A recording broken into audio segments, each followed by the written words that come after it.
Since the age of 19 or so, these have been my options. I can either live in the woods with my neurological disorder and seizures, fall, get injured, have seizures, get paralyzed, die maybe on the first one, or I can go against all good judgment, be stupid, and go to work. And boy, is going to work knowing that there's a chance you might get paralyzed or die. Nobody does that, but nobody had a mother and father like me or the setup like I had. Oh boy, was my setup something. I mean, it's just not one thing. Moving me around every 2 years from age 5 to 19, 20, and on. Okay, that's a bad setup right there. Also, drugging me during childhood, making me disabled. That's a bad setup. But on top of that, making up other illnesses, covering it up, wow, that's gonna fuck me. On top of that, making it so I miss 3 or more years of education, bad setup. My mother literally hurting me and continue to hurting me and lying to me and fucking with my head. Oh, that's going to give me a bad setup. My father stealing Social Security and messing around with Social Security, making it harder for me to receive Social Security when I need it. Oh, fucking bad setup. Not being able to work due to having a disability that makes it harder to work. It's one thing to blind somebody, a visible disability, but doing something like this is on the inside. You can't work, but you can't collect, you can't do shit but live in the woods. When I go to work, I can get injured on the way and at work. And if I am going into work and I can't get a ride, then I'm going to be outdoors in the cold where I know I'm not supposed to be. If cold triggers seizures and neurological disorders, there's probably a good idea to wait for your ride to bring you to work, not be out at the bus stop 15 minutes because the bus is running late. You didn't know so. So now you've been in 10 degrees for 20 minutes and you're on the ground and the bus has blown past you and now you can't stand up and you have a seizure. Nobody risks that shit without documentation or some doctor working with them. But yet, I don't have what everybody else has because of my mother's and father's choices.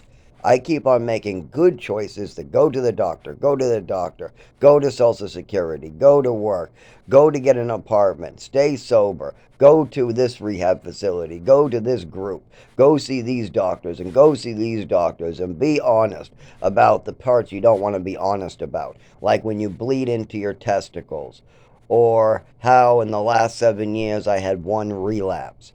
I had one relapse in the last 7 years with opiates. You got to be honest about that stuff. But see, most people aren't honest. So a lot of people think, what else is there? See, I'm an open book. I have no shame in my game.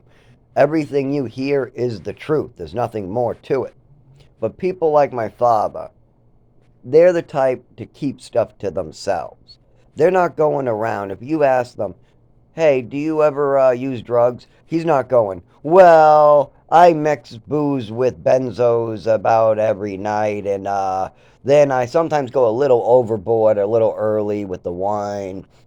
But I don't think I have a problem with drugs. That's just the list I have, and that's it. No, it's no. That's it. No. See, for me, I'm listing off the honest, truthful answer.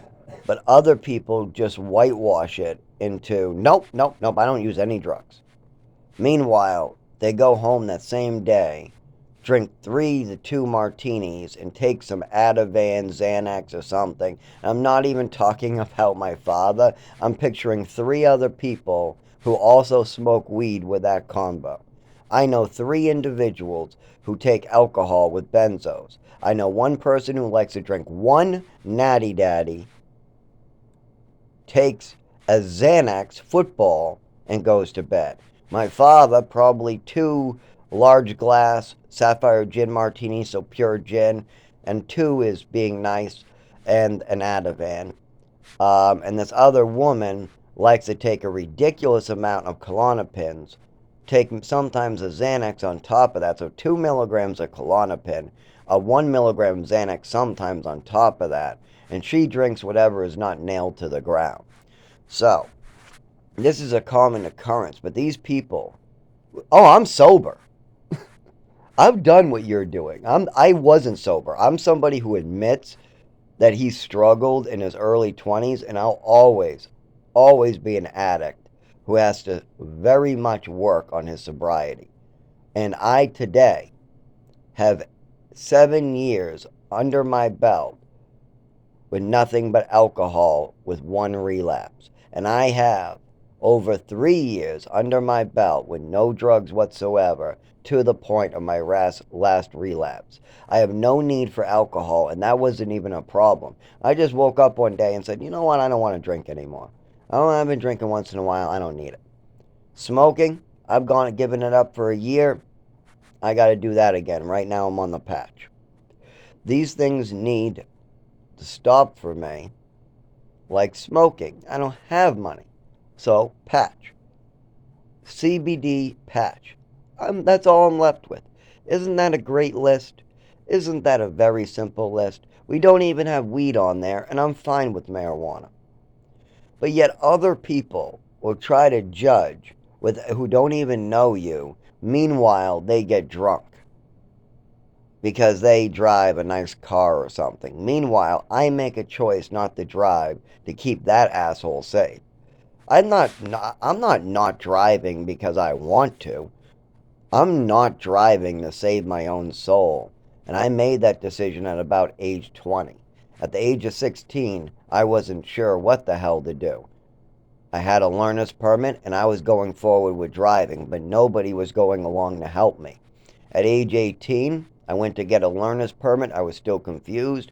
By the age of 19, I decided I should probably wait until things are settled.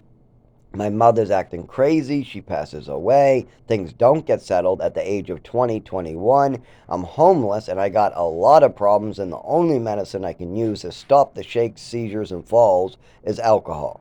So, not driving with that. Obviously, I got to get paperwork on a neurological disorder. Why would I need to do that? Well, for one thing, people like me who have neurological disorders and yearly seizures, or they used to be every 4 years, and if I'm not stupid and I don't go out to work and do stuff that I know could kill me, I mean, I should go to work. But when I know it's safe for me to do so, that's the key here. Safety. Be safe in your actions. I'm happy working 50 hours. I would live at work if I could. I love it. But I need to be safe at work, and I need to make sure that I'm not getting injured or overdoing it. Because I'm the type of person that really would live at work, overdo it, and then my whole house is problems there I'm neglecting because I overdid it at work. I mean, I was bleeding into my testicles, they were swelled up with blood, and I showed up for work after I stopped at the emergency room because I had to wait to go into emergency primary care for another day. So I figured, instead of calling out for another day, I'll show up for work. I've literally fallen down in snowstorms on the side of the road from seizures with 3 infections in my mouth, with teeth rotted, needing surgery, and still completed it to work, made it home. Actually, the seizure happened on the way home, but I also had several falls and problems on the way in. And those, sometimes I call my neurological falls seizures, but I don't know if they are or not, because when I go unconscious, I just wake up. When I have a fall, I don't go unconscious, so I don't count it as a seizure unless I go unconscious. Because when I wake up from going unconscious, that's what the doctors call a seizure. You flop like a fish. Now, I can't see my body, obviously, what it's doing because I'm unconscious. You have to get the reports from the people around you. But that's also a problem.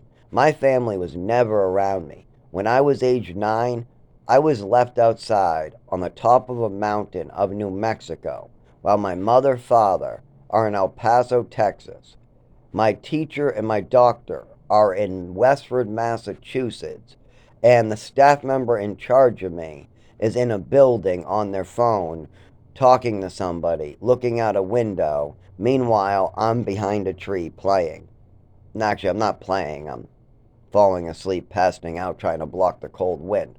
I wouldn't call falling to the ground because you're shaking playing.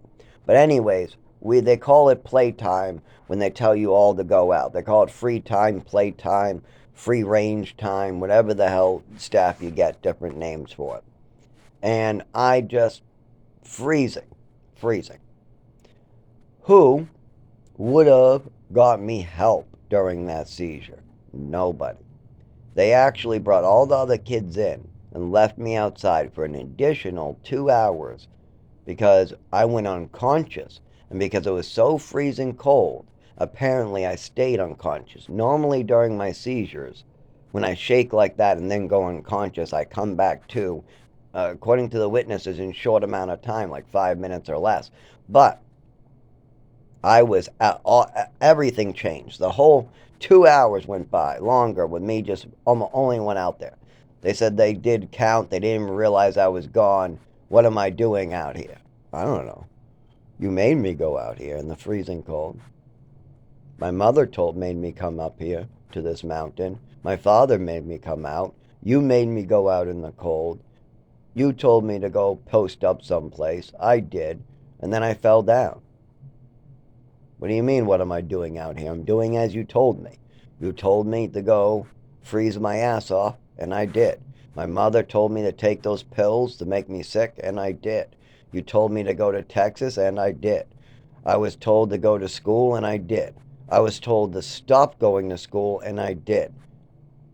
I was told to tell the doctor the truth, and I did. And then my mother got mad at me for talking about the overdose, would very much happen, and I still to this day need medical care for, seeing as it caused a neurological disorder and damage to the nervous system. For 25 years, total strangers have been pointing out that my legs don't quite work, or they seem funny at times, especially during winter. My arms don't work great during winter. I have tears coming out of my eyes when it gets real cold and I'm shaking during winter. I stutter at times during winter. And this happens not just during winter, during summer when I go in air conditioning. It's not just seasonal. It's all about the cold. See, if I go to, let's say, Florida, and during summer, and it's 112 degrees, and I go inside, I would bet you my neurological disorder will bother me inside during July, because they'll have that air conditioner blasted below 50, probably 40 degrees. It's about cold, flashing lights, touch, sensory, skin, nervous system, the way I walk, move my legs. If I move my thumb, my leg might spasm. If I tried to drive, the way I touch the pedal of the car with my toe might spasm. And if I tried to drive a car and make a left turn, the fact that I go hit the directional and then put my hand back on the wheel might make my foot twitch, my arm twitch, or make it difficult for me to speak. Like you almost just heard me stutter just there because I was moving my right arm, kind of to picture it. Well, was not a great idea because it almost made me stutter and get my word blocked. If you ever hear me go and goes right to another word, that's actually a block, but I'm pretty good at making it quick. I'm quick at it now. After 25 years of falling down or realizing that if I'm aiming left with a rock, I'm going to skip. And I got my arm all the way back, and I try to let go, and I tell it to let go left, but then it let go late. It doesn't let go 1 second late, and then it goes wherever the hell 1 second late is. I realize that's a problem. At age 16 and 18, I thought that someday this would just go away. The medication would somehow miraculously cure me, even though it was making me worse. And somehow, Seroquel, an antipsychotic, might cure seizures and a neurological disorder and problems with the nervous system, because I didn't have those words at that time. My mother was saying it's an allergy attack. You're mentally ill. You're a liar. You're making up stories. It's a swimming medal over here. It's attachment disorder. Don't listen to him. Listen to me. Don't do that. Come over here. Move to this state. Move to this state. Listen to me. Do as I say. You're not allowed to go to that school. You're going to go to this school. No, I'm homeschooling you. No, I'm homeschooling you. I'm your doctor. I've been a nurse for 15 years. I've been no more than your doctor. Those doctors don't know shit. Don't read the side effect list. Don't read it. You'll think you have them. And your father, don't read the side effect list either, or you'll think he has them. My mother's screaming these things. She's trying to convince me I am have illnesses I don't have. Like my mother's trying to convince me that I'm schizophrenic and telling me that I should lie to the doctor about hearing voices. What the fuck is that shit about? Why am I being chased around the house by a woman wagging her finger telling me to lie to my doctor? Because the other times I didn't know, my mother was convincing me to lie about illnesses. I always believed in my mother and father. I followed them. I had faith. I listened. When they said jump, I jumped. And that's the problem. I did as I was told. That is the real problem here, is that I listened to my father and mother. And that's the problem. That's the big problem. My mother and father were setting me up for failure, and I was going along with it. I needed to stop it years ago at age 7 in Westford, way before we started on this. But no, it wasn't up to a 7-year-old to step up to the plate and get a job, drive to work, get some psychiatrist, pay for psychiatry for his wife, maybe the orphan kid has to go back. If you did damage his health, you have to tell the orphan that his health has been damaged. All that would have to be done. But a little 7-year-old cannot do all that. No, that would have been up to the husband at that time when the little kid is saying scary stuff at the doctors. You would need to make sure you look into these things. And if you don't, then you're making a lifetime of suffering for somebody else. And you're really, really going to need to make sure that you help that person out if you're going to cause a lifetime of suffering in another human being. If you're going to poison somebody and let your wife poison them repeatedly just to get away with a mistake you made before, that is just as evil as it gets. That's Hitler level shit. Yeah, poisoning somebody to get away with a previous mistake, that's Hitler level stuff.